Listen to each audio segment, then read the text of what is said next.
if I can have your attention just for a few minutes, and I apologize. I apologize for those of you who had to listen to me talk before, because I'm very passionate about this message. And we started these little potlucks on my birthday back in April. Had a potluck for my birthday. I asked everybody to come to my birthday to eat only plants. And I'm going to give you a recipe to bring, and it's going to be easy to do, and come and eat it. And it was really a really big success, and people loved the food. They thought, oh, this tastes great. It was easy to make. It was cheap. So we started having these. Lauren and I got together. We said, let's have these potlucks on a regular basis. So we've had them every month. This is our 5th one, I think. And the bar keeps getting set higher and higher. We go with these beautiful, more and more beautiful homes. And I don't know what Steve and Ro are going to do with this one, because the last one, John and Emily got up and sang afterwards, so I'm not sure what you guys have to do. But that's going to be a little hard to beat. She's going to sing again. Oh. Tap dancing. Oh, there you go. Oh, dancing. So I just thought I'd say really quickly, or as quickly as I can do, because I talk a lot about this, but why would anybody consider this way of eating? You know, it's, and there's really 3 main aspects, but it's actually more encompassing than three main aspects. Obviously, when you hear the word vegan, a lot of people think, well, vegans are just animal lovers, right? They just want to hear it to save animals, and that's extremely true. We have, at this moment in time, there's 70 billion animals being raised on factory farms across the planet, and that's 1.5 billion every week that are dying. That's thousands every second that are dying, so we can have a sandwich or a snack. And it's done in a systematic manner that's just brutal. And these animals have a terrible life and a quick death, and also we can have our little snack. But what you start learning about as you start studying about this industry, as you open your eyes to this, I guess that's one of the things I'd like to start with. It's so nice to see people willingness, like Steve was saying, to come to an event like this and at least listen. Because most people, when they hear the word vegan, or they hear this way of eating, they close you off, they don't want to hear about it, see you later, I don't want to talk about it. You know, I'm happy with the way everything is. So for you guys to come to listen to this, I applaud you for at least being aware of it, okay? So thanks for coming, thanks for listening. The great thing about the human species is that we have the ability to choose and the ability to reason. So whatever you hear, whatever you want to do, it's all up to you. Nobody can force you to do anything, but listen to a different perspective and we'll see if we can get something out of it, okay? So, thank you. Yeah. I'm sorry about the fun of this. I have baby brain. Okay, you do have baby brain. So anyway, veganism is for the animals, for sure. The animals need to get off the menu. We do not need to eat animals for any kind of nutrition. Far more than people ever thought. We don't need animals for protein, we don't need it for calcium, we don't need it for omega-3s. All those originate in plants. Plants are the original source of all nutrients. So animals are only being raised not for our need, but for our greed. Literally for the greed of human beings is why we're eating animals. We don't need them for nutrition. So because of our demand for these animals, because of our false belief that we need them for nutrition, it's caused another industry that's been just a catastrophe and getting worse every minute. So we have a lot of people in this room that are very environmentally conscious. You know, we recycle, we try to get rid of plastics, no straws, and try to do everything we can to make this a world better place with our choices that we do every day in life. And we're told to take shorter showers, we're told to let our grass die a little bit because we're short of water. There's all kinds of things that we're trying to do to be good human beings, but people never consider our food choices. And when you start thinking about there's 70 billion, I'll answer questions after, okay? When there's 70 billion animals being raised, those animals need to be fed. Those are large animals. Those are pigs and cows and lots of big animals. And believe it or not, there's horses being eaten, and there's dogs being eaten, and there's cows being eaten. I mean, there's all kinds of animals that are being eaten.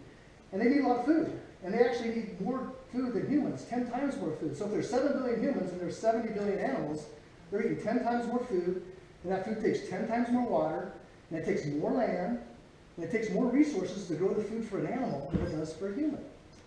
So if you really consider yourself an environmentalist and you really want to do good on the planet, you can't eat animals, because that industry is contributing more to global warming, more to water shortage, more to shortage of food for people who are starving, more towards everything that's damaging our planet than any other industry on the planet, more than fracking, more than the oil industry, more than all the planes, trains, cars, and boats in the world combined. Animal agriculture is contributing to tearing down this planet worse than that. And that's the truth. And that's where the film Cowspiracy will give you a lot of statistics and facts that come from our government agencies and water watch agencies. So we also, going back to the animals for a second, we all love our dogs and our cats. And we all love animals. Everybody loves animals. But there's no difference between this little dog and a cow and a pig and a chicken or even a fish. They all have a spinal column. They all have a brain, they all feel pain, they all have mothers and fathers. They all want to be loved and live a loving, long life like we do. So why do we differentiate between a dog that we love and a chicken or a pig or a cow that we eat? It's just all conditioning. It's just all how we've been raised and how we've been led to believe since we were kids. And this has created this industry that's destroying our planet. So, two factors. We love animals. If you say you love animals, I don't see how you can eat them, because all animals are the same.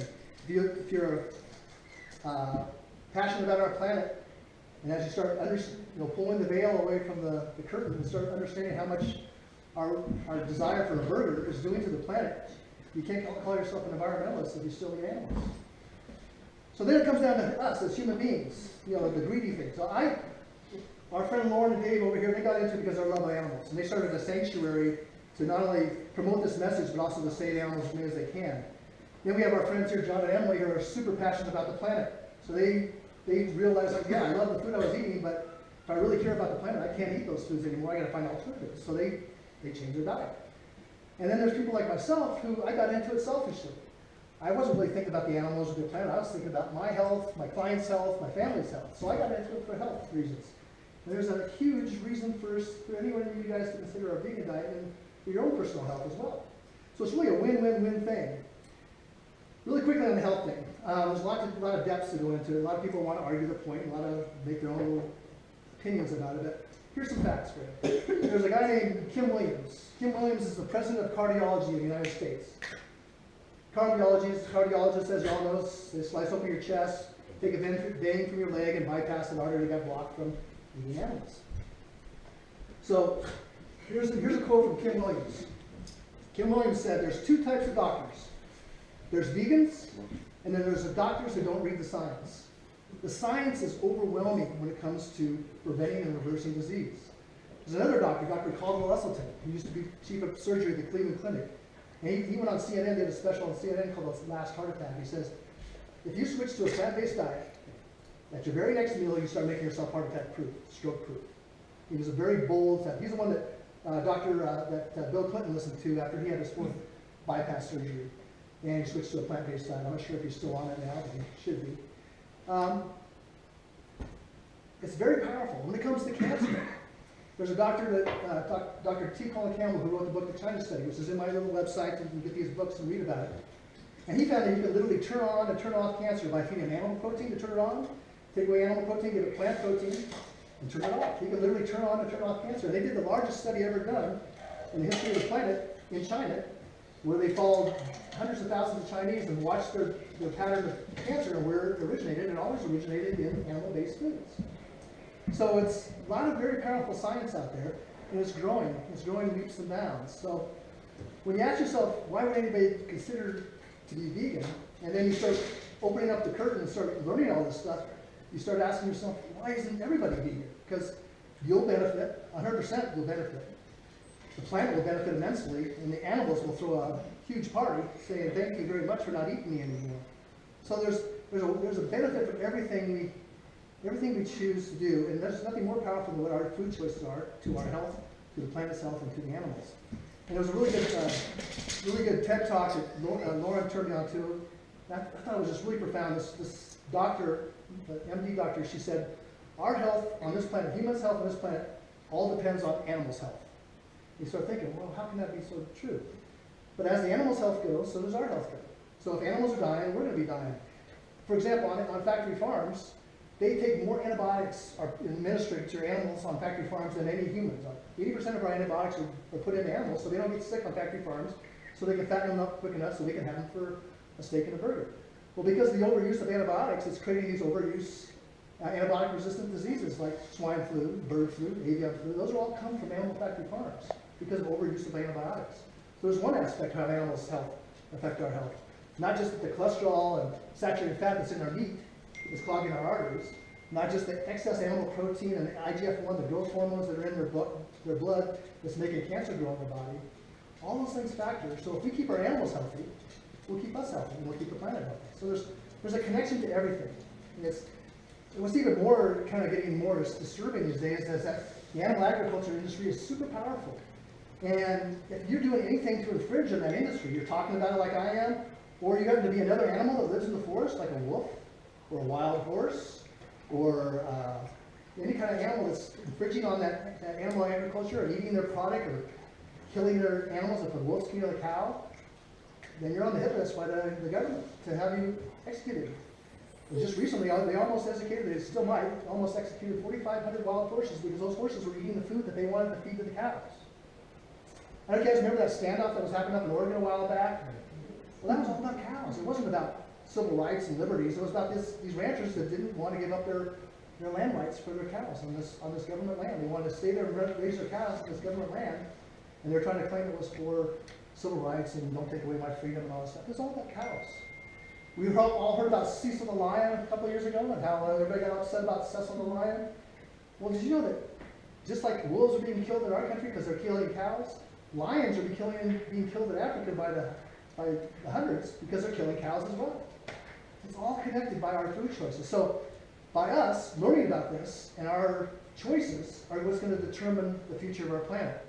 We can either eat ourselves to death and watch the planet eat itself to death, or we can start demanding whole, unprocessed, organic, non-GMO foods, and the industry will provide whatever we ask for.